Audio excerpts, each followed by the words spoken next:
कुरुक्षेत्र गुरुद्वारा छठी पातशाही मामला, दोनों पक्ष एक दूसरे पर अभी भी लगा रहे हैं आरोप। एचजीपीसी के 8 लोगों पर हुआ मामला दर्ज। एचएसजीपीसी के लोगों ने गोरख पर किया कब्जा। अमृतसर से 5 मेंबरी कमेटी कुरुक्षेत्र के गुरुद्वारा छठी पातशाही में पहुंची। गुरुद्वारा छठी पातशाही में सारी घटना की जानकारी मिली। इसके बाद पत्रकारों को संबोधित करते हुए एचजीपीसी के महासचिव गुरचरण सिंह ग्रेवाल, बलदेव सिंह कैंपुर, वरिष्ठ उप प्रधान और कमलजीत सिंह अजराना ने क्या कहा, आइए आपको सुनाते हैं। ਉਹਦੇ ਕਾਤਲਾਨਾ ਹਮਲਾ ਕੀਤਾ, ਇਹ ਮਾੜੀ ਗੱਲ ਆ। ਆਪਾਂ ਉੱਪਰ ਦੀ ਚਲੋ ਕਿਹੜਾ ਲਾਉਂਦਾ ਹੈ ਨਾ। ਇਹ ਮੈਨੂੰ ਸਰਦਾਰ ਸਾਹਿਬ ਨੇ ਜਾਣਕਾਰੀ ਦਿੱਤੀ ਹੈ ਕਿ ਇਹੀ ਜਗ੍ਹਾ ਵਾ, ਇਹ ਪ੍ਰਕਰਮਾ ਵਾ, ਇਸ ਗੁਰਦੁਆਰਾ ਸਾਹਿਬ ਦੀ ਪਵਿੱਤਰ ਪ੍ਰਕਰਮਾ ਹੈ ਤੇ ਇਸ ਜਿਹੜੀ ਭੰਗ ਹੋਈ ਮਰਜ਼ਾਦਾ ਦਾ ਜਵਾਬ ਦੇ ਕੌਣ ਹੈ। ਅਸੀਂ ਕਿਨਾ ਸੰਤ ਕਰਮਜੀਤ ਸਿੰਘ ਜੀ ਨੂੰ ਸਿਨਮਰ ਹੱਥ ਜੋੜ ਕੇ ਬੇਨਤੀ ਕਰਦੇ ਹਾਂ, ਪਰ ਇਹਨੂੰ ਰੋਕਣਾ ਕਿਸ ਨੇ ਸੀ। ਜਿਹੜਾ ਪ੍ਰਬੰਧਕ ਹੈ, ਜਿਹੜੇ ਧਾੜਵੀ ਬਣ ਕੇ ਇੱਥੇ ਜਿੰਦੇ ਤੋੜ ਕੇ ਪ੍ਰਬੰਧਕ ਬਣੇ ਆ, ਤੇ ਉਹਨਾਂ ਨੂੰ ਇਸ ਗੱਲ ਦਾ ਨਹੀਂ ਪਤਾ ਕਿ ਮਰਜ਼ਾਦਾ ਕੀ ਹੁੰਦੀ ਹੈ ਗੁਰਦੁਆਰਾ ਸਾਹਿਬ ਦੀ। ਸੋ ਇਹ ਜਿਹੜੀਆਂ ਹੁਣ ਤੁਸੀਂ ਆਪ ਹੀ ਵੇਖਿਆ ਕਿ ਸਾਰੇ ਜਿਹੜੇ ਤਾਲੇ ਆ ਉਹਨਾਂ ਨੂੰ ਕਟਰ ਦੇ ਨਾਲ ਕੱਟਿਆ ਗਿਆ। ਸੰਗਤ ਜਿਹੜੀ ਆ ਰੋ ਰਹੀ ਆ ਕਿ ਇਹ ਇਸ ਤਰ੍ਹਾਂ ਦਾ ਵਰਤਾਰਾ ਕਦੇ ਪੱਲੇ ਦੇਖਣ ਵਿੱਚ ਨਹੀਂ ਆਇਆ। ਗੁਰਦੁਆਰਾ ਦੀ ਸੇਵਾ ਕਰਨੀ ਆ, ਤੇ ਸੇਵਾ ਤੇ ਸ਼੍ਰੋਮਣੀ ਕਮੇਟੀ ਕਦੋਂ ਤੁਹਾਡੇ ਤੇ ਡਾਂਗ ਲੈ ਕੇ ਖੜੀ ਆ ਜੀ। ਤੇ ਅੱਜ ਬਹੁਤ ਸਾਰੇ ਭਰਾ ਸਾਡੇ ਬਿਠਾਏ ਆ ਕਿਉਂਕਿ ਮੁਲਾਜ਼ਮ ਨੇ, ਤੇ ਉਹਨਾਂ ਨੂੰ ਹਥਿਆਰ ਦੇ ਕੇ ਬਿਠਾਇਆ ਗਿਆ ਕਿ ਇੱਥੇ ਹਮਲਾਵਰ ਹੋਣ ਲਈ ਆਈ ਆ ਸ਼੍ਰੋਮਣੀ ਕਮੇਟੀ। ਆਹ ਦੇਖ ਲਓ ਕਿੰਨੇ ਹਮਲਾਵਰ ਹੋ ਕੇ ਆਏ ਆ, ਕਿਹੜਾ ਇੱਥੋਂ ਹਥਿਆਰ ਲੈ ਕੇ ਆਏ ਆ। ਇੱਕ ਮਰਜ਼ਾਦਾ ਤੇ ਇੱਕ ਜ਼ਿੰਮੇਵਾਰ ਲੋਕ ਇੱਥੇ ਆਏ ਆ ਸਿਰਫ ਇਸ ਗੱਲ ਦਾ ਜਾਇਜ਼ਾ ਲੈਣ ਵਾਸਤੇ। ਤੇ ਜਿਹੜੀ ਗੱਲ ਦਿਖਾਈ ਦੇ ਰਹੀ ਆ ਮੀਡੀਆ ਨੇ, ਤੁਸੀਂ ਸਾਨੂੰ ਦੱਸਿਆ ਕਿ ਉੱਥੇ ਜੀ ਤਲਵਾਰਾਂ ਭਾਲੇ ਲੈ ਕੇ ਬੈਠੇ ਆ, ਬੜੀ ਮਾੜੀ ਗੱਲ ਆ। ਰੋਕਣ ਦੀ ਕੋਸ਼ਿਸ਼ ਕੀਤੀ ਗਈ ਕਿ ਗੁਰਦੁਆਰਾ ਸਾਹਿਬ ਤੁਸੀਂ ਨਹੀਂ ਜਾ ਸਕਦੇ। ਇਹਦਾ ਮਤਲਬ ਵੀ ਹੁਣ ਇੱਕ ਨਵਾਂ ਪੰਥ ਬਣੇਗਾ ਜਿਹਦੇ 'ਚ ਦਾਦੂਵਾਲ ਜੀ ਜਾਂ ਕਰਮਜੀਤ ਸਿੰਘ ਉਹਨਾਂ ਦੇ ਜਿਹੜੇ ਸਾਈਨ ਕਰਾ ਕੇ ਆਉਣਗੇ, ਉਹੀ ਗੁਰਦੁਆਰਾ ਗੁਰੂ ਘਰ ਮੱਥਾ ਟੇਕਣਗੇ। ਇਸ ਤਰ੍ਹਾਂ ਦਾ ਹਾਲਾਤ ਹੈ ਇੱਥੇ। ਬੜਾ ਅਫਸੋਸ ਹੈ, ਮਨ ਨੂੰ ਰੋਣ ਆਉਂਦਾ। ਤੁਸੀਂ ਦੇਖਿਆ ਕਿ ਕਿਵੇਂ ਲੋਕ ਜਿਹੜੇ ਸਾਡੇ ਫੱਟੜ ਕੀਤੇ ਹੋਰ ਗਏ, ਇਹਨਾਂ ਦੇ ਮਨ 'ਚ ਕੀ ਜਾਏਗਾ। ਸਿੱਖ ਆਵਾਮ ਦੇ ਦਿਮਾਗ 'ਤੇ ਇਸ ਗੱਲ ਦਾ ਵੱਡਾ ਰੋਸ ਆ। ਸੋ ਅੱਜ ਅਸੀਂ ਇਹ ਦੇਖਿਆ, ਜਿਹੜੀ ਰਿਪੋਰਟ ਆ ਇੱਥੋਂ ਅਸੀਂ ਦਫ਼ਤਰ ਵੀ ਦੇਖਾਂਗੇ, ਜਿਹੜਾ ਦਫ਼ਤਰ ਨੂੰ ਨਾਲ ਹੀ ਹੋ ਰਿਹਾ ਪਿੱਛੇ ਜੀ ਇੱਕ ਦਫ਼ਤਰ ਇੱਧਰ ਜੀ ਮਿਸ਼ਨ ਦਾ ਦਫ਼ਤਰ। ਮਿਸ਼ਨ ਤੁਹਾਡੀ ਜਾਣਕਾਰੀ ਦੇ ਦਈਏ ਕਿ ਇੱਕ ਮਿਸ਼ਨ ਹੁੰਦਾ, ਜਿਹੜੀ ਪ੍ਰਾਪਰਟੀ ਸ਼੍ਰੋਮਣੀ ਕਮੇਟੀ ਦੀ ਆ। ਇਹ ਮਿਸ਼ਨ ਇੱਕ ਜਗ੍ਹਾ ਨਹੀਂ ਹੈਗਾ, ਇਹ ਹਿੰਦੁਸਤਾਨ ਦੇ ਬਹੁਤ ਸਾਰੀਆਂ ਜਗ੍ਹਾ ਤੇ ਮਿਸ਼ਨ ਹੁੰਦਾ। ਤੇ ਉਹ ਇਹਨਾਂ ਨੂੰ ਬਾਬਾ ਕਰਤਾਰ ਸਿੰਘ ਜੀ ਨੂੰ, ਸੰਤ ਕਰਮਜੀਤ ਸਿੰਘ ਨੂੰ ਇਹ ਪਤਾ ਹੀ ਨਹੀਂਗਾ, ਕਿਉਂਕਿ ਉਹ ਇਸ ਮਾਮਲੇ 'ਚ ਆਉਂਦੇ ਹੀ ਨਹੀਂਗੇ, ਉਹਨਾਂ ਨੂੰ ਤਾਂ ਵਰਤਿਆ ਜਾ ਰਿਹਾ। तो ਅਸੀਂ ਦੇਖਦੇ ਆ ਜਿਹੜਾ ਮਿਸ਼ਨ, ਜਿਹੜੀ ਪ੍ਰਾਪਰਟੀ ਸ਼੍ਰੋਮਣੀ ਗੁਰਦੁਆਰਾ ਪ੍ਰਬੰਧਕ ਕਮੇਟੀ ਦੀ ਆ, ਉਸ ਤੇ ਵੀ ਜਿਹੜੇ ਤਾਲੇ ਤੋੜ ਕੇ ਜੜ ਦਿੱਤੇ ਗਏ ਜੇ ਦੁਬਾਰਾ। ਉਹਨਾਂ ਦੇ ਲੱਗੇ ਨੇ, ਇਹਨਾਂ ਦੇ ਲੱਗੇ ਉਹ ਤਾਲੇ। ਦੇਖਦੇ ਆ ਜੀ ਅਸੀਂ ਰਿਪੋਰਟ ਦੇ ਵਿੱਚ ਕੋਈ ਚਿੱਠੀ ਪੱਤਰੀ, ਕੋਈ ਚਿੱਠੀ ਦਿੱਤੀ ਹੋਵੇ, ਕੋਈ ਕਿਸੇ ਤਰ੍ਹਾਂ ਦੀ ਗੱਲ ਹੋਵੇ, ਦੱਸਿਆ ਜਾਵੇ। ਕੋਈ ਇੱਕ ਵੀ ਗੱਲਬਾਤ ਦਾ ਰਾਬਤਾ ਨਹੀਂ ਬਣਾਇਆ ਗਿਆ। ਸਿਰਫ ਤੇ ਸਿਰਫ ਇੱਥੇ ਗੁੰਡਾਗਰਦੀ ਕੀਤੀ ਗਈ ਆ ਜਿਹੜੀ ਅਸੀਂ ਕੋਈ ਦਿਖਾ ਦੇਣ ਅੱਜ ਤੁਹਾਡੇ ਇੰਨਾ ਸਾਰਾ ਮੀਡੀਆ ਵੀ ਇੱਕ ਵੀ ਦੱਸ ਦੇਣ ਕਿ ਅਸੀਂ ਗੱਲਬਾਤ ਦਾ ਕੋਈ ਦੌਰ ਚਲਾਇਆ ਹੋਵੇ, ਕੋਈ ਇੱਕ ਚਿੱਠੀ ਪਾਈ ਹੋਵੇ, ਕੋਈ ਵਫਦ ਗਿਆ ਹੋਵੇ। ਸਾਡੇ ਕੋਲੇ ਸ੍ਰੀ ਅਕਾਲ ਤਖਤ ਸਾਹਿਬ ਦੇ ਜਥੇਦਾਰ ਸਾਰੇ ਲਈ ਸਨਮਾਨਯੋਗ ਨੇ। ਅਸੀਂ ਕਦੋਂ ਚਾਹੁੰਦੇ ਆ ਜਿਹੜਾ ਕੁਛ ਇੱਥੇ ਵਾਪਰਿਆ, ਉਹ ਕਰਮਜੀਤ ਸਿੰਘ ਜੀ ਤੁਹਾਨੂੰ ਵੀ ਕੋਈ ਫਰਕ ਨਹੀਂ ਪੈਣਾ। ਸਿੱਖ ਕੌਮ ਨੂੰ ਇਸ ਗੱਲ ਦਾ ਵੱਡਾ ਜਿਵੇਂ ਕਹਿੰਦਾ ਦੁੱਖ ਲੱਗਿਆ ਜਿਹੜਾ ਕੁਛ ਇੱਥੇ ਵਾਪਰਿਆ, ਜਦੋਂ ਕਿ ਇਹ ਬਿਲਕੁਲ ਨਹੀਂ ਹੋਣਾ ਚਾਹੀਦਾ ਸੀ। ਕੱਲ ਵੀ ਦਾਦੂਵਾਲ ਸਾਹਿਬ ਨੇ ਟੀਵੀ ਤੇ ਗੱਲ ਕਹੀ ਕਿ ਜਿਹਨਾਂ ਨੇ ਜਕਾਰੇ ਲਾਏ, ਇਹਦਾ ਮਤਲਬ ਹੁਣ ਜਕਾਰਾ ਲਾਉਣਾ ਵੀ ਗੁਨਾਹ ਹੋ ਗਿਆ। ਬਈ ਹੁਣ ਖੱਟੜ ਸਾਹਿਬ ਦੀ ਜਿਹੜੀ ਸਰਪ੍ਰਸਤੀ ਹੇਠ ਜਿਹੜੇ ਗੁਰਦੁਆਰੇ ਚੱਲਣਗੇ, ਉਹਨਾਂ ਜਕਾਰਾ ਵੀ ਬੈਨ ਹੋ ਜਾਏਗਾ। ਉਹ ਇਹ ਗੱਲਾਂ ਸਾਰੀਆਂ ਸਿੱਖਾਂ ਦੇ ਮਨ ਤੇ ਵੱਡਾ ਰੋਸ ਹੈ। ਖੱਟੜ ਸਾਹਿਬ ਇਸ ਤਰ੍ਹਾਂ ਦੀ ਗੱਲ ਨਾ ਕਰੋ। ਇਹ ਸਿੱਖਾਂ ਦੀ ਜਿਹੜੀ ਮਰਜ਼ਾਦਾ ਨਾ, ਸਿੱਖਾਂ ਦੀਆਂ ਭਾਵਨਾਵਾਂ, ਉਹ ਆਪਣੇ ਗੁਰੂ ਨਾਲ ਵੱਡੇ ਪੱਧਰ ਤੇ ਜੁੜੀਆਂ ਹੁੰਦੀਆਂ। ਕਬਜ਼ੇ ਦੀ ਕੋਈ ਗੱਲ ਨਹੀਂ ਹੁੰਦੀ। ਜਿਹੜੀ ਰਿਪੋਰਟ ਤੁਸੀਂ ਜਗਤ ਜਿਹੜਾ ਉਹ ਕੁੱਲ ਦੁਨੀਆ ਦੇ ਅੰਦਰ ਬੈਠਾ, ਇੱਥੇ ਜੋ ਕੁਝ ਵਾਪਰਿਆ ਉਹਨਾਂ ਨੇ ਦੇਖਿਆ, ਪਰ ਉਹਦੀ ਡੂੰਘਾਈ ਤੱਕ ਨਹੀਂ ਵੇਖਿਆ ਉਹਨਾਂ ਨੇ। ਉਸ ਗੱਲ ਦੀ ਰਿਪੋਰਟ ਸ਼੍ਰੋਮਣੀ ਕਮੇਟੀ ਦਾ ਫਰਜ਼ ਬਣਦਾ ਕਿ ਉਸ ਦੀ ਰਿਪੋਰਟ ਜਿਹੜੀ ਆ ਜਨਤਕ ਕਰੇ, ਤੇ ਇਹਨਾਂ ਨੂੰ ਵੀ, ਸਰਕਾਰ ਨੂੰ ਵੀ ਭੇਜੇ ਕਿ ਜਿਹੜਾ ਕੁਝ ਤੁਸੀਂ ਕੀਤਾ ਇਹਦਾ ਅਸਲ ਅਰਥ ਕੀ ਆ, ਇਹਦਾ ਅਸਲ ਮਾਇਨੇ ਕੀ ਆ। ਤੁਸੀਂ ਮਰਜ਼ਾਦਾ ਭੰਗ ਕੀਤੀ ਆ, ਤੁਸੀਂ ਗੁਰੂ ਸਾਹਿਬ ਦੇ ਉਸ ਸਮੇਂ ਤੇ ਜਦੋਂ ਸੰਗਤਾਂ ਨਤਮਸਤਕ ਹੋ ਰਹੀਆਂ, ਤੁਸੀਂ ਕਟਰ ਦੇ ਨਾਲ ਕੱਟ ਰਹੇ ਹੋ। ਬਾਕੀ ਥਾਵਾਂ ਤੇ ਜਿੱਥੇ ਉਹਨਾਂ ਨੇ ਸੇਵਾ ਸੰਭਾਲੀ, ਉੱਥੇ ਵੀ ਜਾ ਕੇ ਰਿਪੋਰਟ ਲੈ ਕੇ ਆਏ। ਸੇਵਾ ਸੰਭਾਲੀ ਨਹੀਂ ਜੀ, ਕਬਜ਼ਾ ਲੈ ਰਹੇ ਆ। ਉੱਥੇ ਵੀ ਰਿਪੋਰਟ ਲਓਗੇ ਜਾ ਕੇ? ਰਿਪੋਰਟ ਨਹੀਂ, ਸਾਡੇ ਕੋਲ ਪਹੁੰਚ ਰਹੀ ਆ। ਸਾਡੇ ਬੰਦੇ ਸਾਰੇ ਤੇ ਭੇਜਦੇ ਆ, ਉਹਨਾਂ ਨੇ ਸਾਰੇ ਰਿਪੋਰਟਾਂ, ਵੀਡੀਓ, ਫੋਟੋਗ੍ਰਾਫ ਸਾਡੇ ਕੋਲ ਆ ਰਹੇ ਨੇ। ठीक है। तो इस करके जी कह रहे हैं कि ये जो कार्रवाई हो रही है कि नियम अनुसार कार्रवाई की जा रही है। दिखा दें, एक नियम दिखा दें कि कार्रवाई नियम सहत हो रही है, सरकार के अधीन, कॉन्स्टिट्यूशन के अधीन है। जितनी देर तक ये गुरुद्वारा साहब जो हमारी पार्लियामेंट से डी नोटिफाई होकर श्रोमणी कमेटी से अलग नहीं की जा सकते, कानून में ऐसा नहीं है। खट्टर साहब आपके हाथ जोड़ता हूँ कि कानून को छिक्के मत टांगो, आपकी सरकार है, इसका मतलब ये नहीं है, क्योंकि जब आगे लिटिगेशन आएगी तो इसका जवाब देना मुश्किल हो जाएगा। देखो जी, ਅਸੀਂ ਅੱਜ ਸ਼੍ਰੋਮਣੀ ਕਮੇਟੀ ਦੀ ਗੱਲ ਕਰਦੇ ਹਾਂ। ਅਕਾਲੀ ਦਲ ਇੱਕ ਰਾਜਸੀ ਪਾਰਟੀ ਹੈ, ਜੇ ਉਹ ਹਮਾਇਤ ਕਰਦੀ ਹੈ ਬਹੁਤ ਚੰਗੀ ਗੱਲ ਆ। ਪਾਰਲੀਮੈਂਟ 'ਚ ਹੁਣ ਚੰਗੀ ਗੱਲ ਆ। ਹੋਰ ਵੀ ਲੋਕ ਜਿਹੜੇ ਆ, ਹੋਰ ਵੀ ਪਾਰਟੀਆਂ ਦੇ ਲੋਕ ਸਿੱਖਾਂ ਦੇ ਇਸ ਤਰ੍ਹਾਂ ਦੇ ਹੋ ਰਹੇ ਹੱਲੇ ਦੇ ਖਿਲਾਫ ਬੋਲਣਗੇ, ਅਸੀਂ ਉਹਨਾਂ ਦਾ ਸਵਾਗਤ ਜੇ ਕਰਾਂਗੇ। ਗੈਰ ਸੰਵਿਧਾਨਿਕ ਹੈ, ਕਿਆ ਕੋਰਟ ਦਾ ਵੀ ਰੁਖ ਕੀਤਾ ਜਾਏਗਾ? ਨਹੀਂ, ਚਲੋ ਉਹ ਤਾਂ ਅਸੀਂ ਜਦ ਦੇਖਦੇ ਹਾਂ ਕਿ ਇਹਦੇ ਬਾਰੇ ਕੀ ਕਾਨੂੰਨੀ ਸਾਡੇ ਕੋਲ ਕੀ ਹੱਕ ਨੇ। ਉਹ आज ਅਸੀਂ बैठक बुठक करेंगे, हम मुलाकात करेंगे इनसे कुछ। नहीं, इनसे बात नहीं है। हमारे जो आदमी अंदर हैं, हमने चाहा कि उनसे ही बात करें। अगर नहीं कोई समाधान निकलेगा तो फिर अगला एजिटेशन जो हरियाणा के लोग जो फैसला करेंगे उनके साथ। ओके 2 मिनट रुक जाओ, 2 मिनट रुको, 2 मिनट रुको गरेवाल साहब जी, 2 मिनट रुक जाओ। गुरु घर के ਵਿੱਚ ਖੜੇ ਆ। ਉਹ ਕੋਈ ਨਹੀਂ, ਉਹਨਾਂ ਨੂੰ ਅਸੀਂ ਨਹੀਂ ਕਹਿ ਸਕਦੇ ਜਾਓ। ਮੈਂ ਉਹਨਾਂ ਨੂੰ ਕਹਿ ਰਿਹਾ, ਨਹੀਂ, ਉਹਨਾਂ ਨੇ ਆਪਣੇ ਮਦਾਸੀ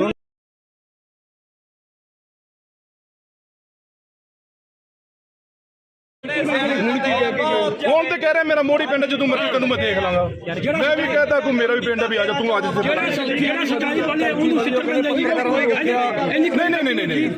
ਕੁਛ ਨਹੀਂ, ਜਦੋਂ ਤੂੰ ਬਾਈਟ ਦੇ ਕੇ ਚੱਲ ਪਿਆ ਨਾ ਜੀ, ਮੈਂ ਕਿਹਾ ਚਲੋ ਸਾਰੇ ਚਲੋ, ਬਸ ਇਹ ਗੱਲ ਹੋਰ ਕੋਈ ਗੱਲ ਬਾਈਟ ਹੋਈ ਸਾਰੇ ਸੁਣ ਰਹੇ ਆ, ਕੋਈ ਗੱਲ ਨਹੀਂ ਹੋਈ, ਕੋਈ ਕਿਸੇ ਨੂੰ ਗਾਲ ਨਹੀਂ ਕੱਢੀ, ਗਲਤ ਗੱਲ ਨਹੀਂ ਹੋਈ।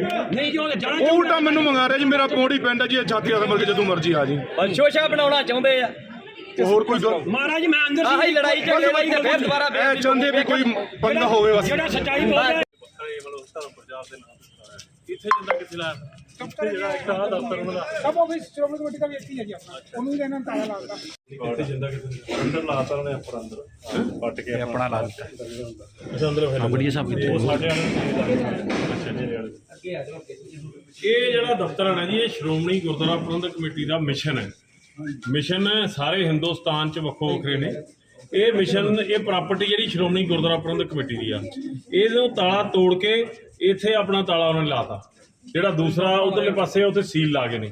ਜਿਹੜਾ ਕਾਨੂੰਨ ਦੇ ਮੁਤਾਬਕ ਇਹਨਾਂ ਦਾ ਹੱਕ ਹੀ ਨਹੀਂ ਬਣਦਾ। ਸਿਰਫ ਤੇ ਸਿਰਫ ਕੀ ਆ ਵੀ ਸੱਤਾ ਦਾ ਨਸ਼ਾ ਵਾ, ਜਿਹੜਾ ਉਹ ਸੱਤਾ ਦਾ ਨਸ਼ਾ ਇਹ ਸਾਰਾ ਕੁਝ ਕਰ ਰਿਹਾ। ਤੋਂ ਆਪਾਂ ਦੇਖਦੇ ਹਾਂ ਕਿ ਉੱਥੇ ਜਿਹੜਾ दफ्तर है यार, ये सरकार ने यहाँ ताला लगाया। सरकार ने इसको बंद करके, क्योंकि तहसीलदार साहब आए थे, वो खट्टर साहब ही होंगे हमारे लिए, तो वो उन्होंने ये ताला लगा के सील लगा दी है। अब इसको क्या कहेंगे? ये प्रॉपर्टी श्रोमणी गुरुद्वारा प्रबंधक कमेटी की है और इस पर कागज कैसे हो जाएंगे? क्योंकि राज हमारा है, हम जो भी कुछ भी कर सकते हैं। सो ये बात आपके सभी के सामने है। ये दरबार साहब के नाम से जी सारी जगह तो ये दफ्तर नूं भी सील ला के उन्होंने ये दिखाता कि साड़ी जी खट्टर साहब की गुंडागर्दी है वो साड़ी कायम है। तो हुण वेखो सिखां ने इस गल का फैसला करना, ये तुहाडे सामने। ਜਦੋਂ ਇਹਨਾਂ ਨੇ ਅੰਬਾਲੇ ਕੰਮ ਸ਼ੁਰੂ ਕੀਤਾ ਸੀ, ਮੈਂ ਕਿਹਾ ਸੀ, ਮੇਰੇ ਸਿੱਖਿਆ ਮੰਤਰੀ ਜੀ ਨਾਲ ਗੱਲ ਹੋਈ ਸੀ ਕੰਵਰਪਾਲ ਜੀ ਨਾਲ, ਮੈਂ ਕਿਹਾ ਜੀ ਇਸ ਤਰ੍ਹਾਂ ਨਾ ਕਰੋ, ਅਸੀਂ ਇਸ ਮਸਲੇ ਨੂੰ ਬੈਠ ਕੇ ਨਿਬੇੜ ਲਾਂਗੇ। ਉਸ ਤੋਂ ਬਾਅਦ ਇਹਨਾਂ ਨੇ ਇੱਥੇ ਸ਼ੁਰੂ ਕਰਤਾ ਕੰਮ। ਸ਼੍ਰੋਮਣੀ ਕਮੇਟੀ ਨੂੰ ਲਿਖ ਦਿੰਦੇ, ਕੋਈ ਪਤਾ ਭੇਜ ਦਿੰਦੇ, ਕੁਛ ਨਾ ਕੁਛ। ਮੈਂ ਜ਼ਿੰਮੇਵਾਰ ਬੰਦਾ ਸੀਨੀਅਰ ਵਾਈਸ ਪ੍ਰਧਾਨ SGPC ਦਾ, ਮੈਂ ਤਾਂ ਇਹਨਾਂ ਨੂੰ ਕਿਹਾ, ਲੇਕਿਨ ਇਹ ਸਭ ਗਲਤ ਹੈ। ਮੰਦਭਾਗਾ ਇਹਦੀ ਜਿੰਨੀ ਨਿੰਦਾ ਆਪਾਂ ਕਰ ਸਕੀਏ ਉਨੀ ਥੋੜ੍ਹੀ ਹੈ, ਕਿਉਂਕਿ ਮੁਲਾਜ਼ਮ ਦੇਖੋ 40 ਸਾਲ 28 30 ਸਾਲ ਦੀ ਸਰਵਿਸ ਹੋ ਗਈ ਮੁਲਾਜ਼ਮਾਂ ਦੀ, ਉਹ ਕਿੱਧਰ ਜਾਣਗੇ? ਜਦੋਂ ਹਰਿਆਣਾ ਪੰਜਾਬ ਬਣਿਆ ਤਾਂ ਸਿਸਟਮ ਦੇ ਨਾਲ ਜਿਹੜਾ ਹੈ ਸਰਕਾਰਾਂ ਦਾ ਲੈਣ ਦੇਣ ਹੋਇਆ, ਲੇਕਿਨ ਇੱਥੇ ਤਾਂ ਧੱਕੇਸ਼ਾਹੀ ਵਾਲੀ ਗੱਲ ਹੋ ਰਹੀ ਹੈ, ਹੋਰ ਕੋਈ ਸੰਵਿਧਾਨਕ ਗੱਲ ਨਹੀਂ ਹੈ।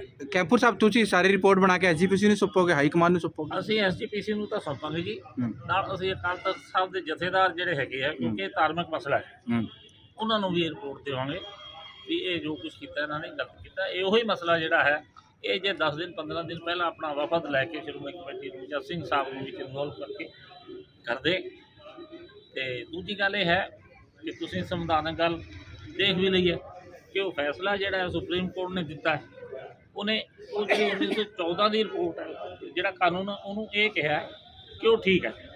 ਉਹਦੇ 'ਚ ਇਹ ਨਹੀਂ ਕਿਹਾ ਕਿ ਜਾਂ ਜਿੱਦਰੇ ਤੋੜ ਦੋ 'ਤੇ ਕਬਜ਼ਾ ਲੈ ਲਓ। ਉਹਦਾ ਤਰੀਕਾ ਇਹ ਹੁੰਦਾ, ਜਦੋਂ ਜ਼ਿਮੀਂਦਾਰ ਨੂੰ ਵੀ ਕਿਸੇ ਖੇਤ ਦੇ ਹੱਕ ਵਿੱਚ ਫੈਸਲਾ, ਉਹ ਦੁਬਾਰਾ ਫਿਰ ਅਦਾਲਤ ਕੋਲ ਜਾਂਦਾ ਜੀ, ਇਹ ਤਾਂ ਮੈਨੂੰ ਕਬਜ਼ਾ ਦਿਵਾਓ, ਇਹ ਦੁਬਾਰਾ ਅਦਾਲਤ ਕੋਲ ਜਾਂਦਾ। ਕੈਂਪੁਰ ਸਾਹਿਬ ਤੁਹਾਡੇ ਕੁਝ ਗੁਰਦੁਆਰੇ ਦੇ ਖਾਤੇ ਵੀ ਫ੍ਰੀਜ਼ ਕਰਾਏ ਗਏ ਅੰਬਾਲਾ, ਸਾਰਾ ਕੁਝ ਇਹਦਾ ਅਸਰ ਲੰਗਰਾਂ ਤੇ ਪਏਗਾ, ਲੰਗਰ ਬੰਦ ਹੋ ਜਾਣਗੇ। ਸਰਕਾਰ ਹੈ ਜੀ, ਸਰਕਾਰ ਹੈ ਜਿਹੜੀ ਜੋ ਮਰਜ਼ੀ ਜਿਵੇਂ ਕਰ ਆਪਣੇ ਸਕਦੀ ਹੈ, ਕਿਉਂਕਿ ਇਹਨਾਂ ਦਾ ਜਿਹੜਾ ਸੁਪਰੀਮ ਕੋਰਟ ਦਾ ਅਸੀਂ ਸਤਿਕਾਰ ਕਰਦੇ ਹਾਂ, ਪਰ ਇਹਨਾਂ ਸੁਪਰੀਮ ਕੋਰਟ ਦੇ ਹੁਕਮ ਦੀਆਂ ਧੱਜੀਆਂ ਉਡਾਈਆਂ ਨੇ, ਕਿਉਂਕਿ ਸਰਕਾਰ ਇਹਨਾਂ ਦੀ ਹੈ। ਇਹ ਹਮੇਸ਼ਾ, ਮੈਂ ਇੱਕ ਚੀਜ਼ ਤੁਹਾਨੂੰ ਹੋਰ ਦੱਸਣੀ ਚਾਹੁੰਦਾ ਹੈ, ਇੱਕ ਦਿਨ ਅਰਦਾਸ ਦੇ ਵਿੱਚ ਖੱਟੜ ਸਾਹਿਬ ਆਪ ਖੜੇ ਸੀਗੇ, ਉਹਨਾਂ ਨੇ ਸਿੱਖ ਮਰਿਆਦਾ ਨੂੰ ਇੰਨੀਆਂ ਧੱਜੀਆਂ ਉਡਾਈਆਂ ਕਿ ਉਹਨਾਂ ਦਾ ਸਿਰ ਨੰਗਾ ਸੀਗਾ, ਜਦ ਕਿ ਸਿੱਖ ਕੌਮ ਦੇ ਵਿੱਚ ਜਦੋਂ ਅਸੀਂ ਗੁਰੂ ਮਹਾਰਾਜ ਦੇ ਤਾਬਿਆ ਜਾਂਦੇ ਹਾਂ ਤਾਂ ਉਸ ਟਾਈਮ ਚਾਹੇ ਸਾਡਾ ਛੋਟਾ ਬੱਚਾ ਹੈ, ਚਾਹੇ ਕੋਈ ਬਜ਼ੁਰਗ ਹੈ, ਉਹ ਸਿਰ ਨੰਗੇ ਬਿਲਕੁਲ ਉਹਦੇ ਵਿੱਚ ਨਹੀਂ ਜਾਂਦਾ। ਪਰ ਹਰਿਆਣੇ ਦੇ ਮੁੱਖ ਮੰਤਰੀ ਮਨੋਹਰ ਲਾਲ ਖੱਟੜ ਜੀ, ਉਹਨਾਂ ਨੇ ਸਿੱਖ ਮਰਿਆਦਾ ਨੂੰ ਇੰਨਾ ਘਾਣ ਕੀਤਾ। ਉਸੇ ਘਾਣ ਦੇ ਤਹਿਤ ਜਿਹੜਾ ਹੁਣ ਇਹ ਕਰ ਰਹੇ ਨੇ, ਉਸੇ ਤਹਿਤ ਇਹ ਕਰ ਰਹੇ ਨੇ ਜਿਹੜਾ ਕਿ ਇਹਨਾਂ ਨੂੰ ਨਹੀਂ ਕਰਨਾ ਚਾਹੀਦਾ। ਅਗਰ ਸਿੱਖ ਮਰਿਆਦਾ ਨੂੰ ਮੁੱਖ ਰੱਖ ਕੇ ਇਹਨਾਂ ਨੂੰ ਇਹ ਸਾਡੇ ਮਾਨਯੋਗ ਪ੍ਰਧਾਨ ਸਾਹਿਬ ਸਰਦਾਰ ਹਰਜਿੰਦਰ ਸਿੰਘ ਧਾਮੀ ਜੀ ਨਾਲ ਮੁਲਾਕਾਤ ਕਰਕੇ ਜੇ ਉਹਨਾਂ ਨਾਲ ਨਹੀਂ ਕਰਦੇ ਤਾਂ ਸਾਡੇ ਸਿੱਖ ਕੌਮ ਦੇ ਜਿਹੜੇ ਅਕਾਲ ਤਖ਼ਤ ਦੇ ਜਥੇਦਾਰ ਸਾਹਿਬ ਨੇ ਉਹਨਾਂ ਨੂੰ ਇਨਵਾਲਵ ਕਰਕੇ ਇਹ ਕੰਮ ਇਹਨਾਂ ਨੂੰ ਦੇਖੋ ਅਸੀਂ ਚਾਰਜ ਦੇਣ ਤੋਂ ਨਹੀਂ ਹੈ। ਇੱਥੇ ਬਹੁਤ ਵੱਡਾ ਘਪਲਾ ਕਰਨਗੇ ਲੋਕ। ਇਹਨਾਂ ਨੇ ਧੱਕੇ ਨਾਲ ਤਾਲੇ ਲਾ ਲਏ, ਪਰ ਇਹਨਾਂ ਘਪਲਾ ਹੋਣਾ। ਜਿਹੜੀ ਪ੍ਰਾਪਰਟੀ ਸ਼੍ਰੋਮਣੀ ਕਮੇਟੀ ਨੇ ਹੁਣ ਤੱਕ ਸਾਂਭ ਕੇ ਰੱਖੀ ਹੈ ਉਹ ਤੁਹਾਡੇ ਸਾਹਮਣੇ ਆ ਜਾਣਾ। ਇਹਨਾਂ ਨੂੰ ਸਿਰਫ ਪੈਸਿਆਂ ਦਾ ਲਾਲਚ ਹੈ, ਹੋਰ ਇਹਨਾਂ ਨੂੰ ਮਰਿਆਦਾ ਦਾ ਕੋਈ ਮਤਲਬ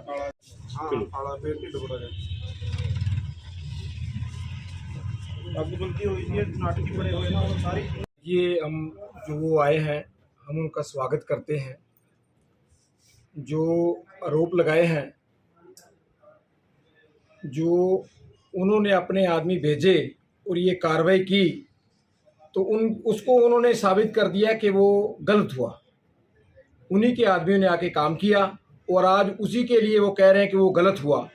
तो स्पष्ट है कि ये जानबूझकर हरियाणा सिख गुरुद्वारा प्रबंधक कमेटी का जो प्रबंध है जो चल रहा है उसमें बिगड़ डालने के लिए आए थे। 22 साल की तपस्या के बाद हरियाणा के सिखों को ये हक मिला है और इनसे बर्दाश्त नहीं हो रहा। ये हमें नवंबर के अंदर सुप्रीम कोर्ट ने दिया था, आज फरवरी हो गई है। हमने श्रोमणी गुरुद्वारा प्रबंधक कमेटी को भी चिट्ठियां लिखी, प्रधान साहब को भी मिले, श्री अकाल तख्त साहब के जथेदार साहब जी को भी मिले और विनतियां भी वहाँ की कि हम छोटे भाई हैं, हमारा जो बनता हक है वो हमें ज़रूर दिया जाए। लेकिन उन्होंने हमारी कोई भी विनती स्वीकार नहीं की, जबकि सुप्रीम कोर्ट के अंदर हरियाणा की संगत नहीं गई थी। जब 2014 में हरियाणा सरकार ने हरियाणा कमेटी बनाई थी, उसके विरोध में श्रोमणी गुरुद्वारा प्रबंधक कमेटी ही सुप्रीम कोर्ट गई थी और आज उसी बात को मानने के लिए ये राज़ी नहीं है। और ये संगत, हरियाणा की संगत ने जो इनको सबक सिखाया है कल, वो हम वहाँ मौजूद थे, इसलिए वो शांति प्रिय ढंग से टल गया। और आज भी देखिए वो गुरुद्वारा साहब में आए हैं, उनको मत्था टेकने से किसी ने रोका है?